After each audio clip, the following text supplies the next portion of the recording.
ہم کریں گے ہر مظلوم کی حمایت۔ بسم اللہ الرحمن الرحیم۔ السلام علیکم، میں ہوں حرین فاطمہ اور آپ دیکھ رہے ہیں حمایتی نیوز HD چینل۔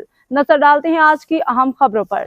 کراچی سے چیف کرائم رپورٹر حاجی عبدالغنی باریجو کی رپورٹ کے مطابق ملیر یوسی مراد میمن گوٹ کی مرکزی مسجد امام بارگاہ وادی عباس علمدار رجسٹر ڈملوٹی روڈ پہ شیعہ علماء کونسل سب ڈویژن مراد میمن گوٹ کی جانب سے محرم الحرام میں عزاداری امام حسین تنظیمی ڈھانچے کو مزید بہتر بنا کے فعال کرنے کے لیے اجلاس کا اہتمام کیا گیا۔ اجلاس میں شیعہ علماء کونسل کراچی ڈویژن کے صدر مولانا مظہر حسین زیدی، ڈسٹرکٹ ملیر کے صدر مولانا اوان روزوی اور اس کے علاوہ جنرل سیکرٹری فقیر مریم، مرکزی مسجد امام بارگاہ وادی عباس علمدار کے متولی شیعہ علماء کونسل سب ڈویژن مراد میمن کے آرگنائزر فقیر جواد باریجو، جعفریہ یوتھ کراچی ڈویژن کے ناظم وسیم بنگش، صوبہ سندھ کے ناظم ساجد علی ساجدی، ناظم یونٹ یوسف گوٹ، عبدالحکیم عارف علی چانڈیو، کاشف علی اکبر علی شہزاد علی اور دیگر ممبران نے شرکت کی۔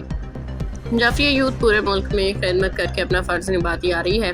سبیل لگانا، جلوس کی نگرانی کرنا، سب نوجوان ایک ہو کے جعفریہ یوتھ کے پلیٹ فارم پہ جمع ہو کے عزاداران امام حسین کے ڈیوٹی سر انجام دیتے ہیں۔ مراد میمن کے اجلاس میں نوجوانوں نے فارم بھر کے جعفریہ یوتھ میں شمولیت کی اور حلف برداری ہوئی۔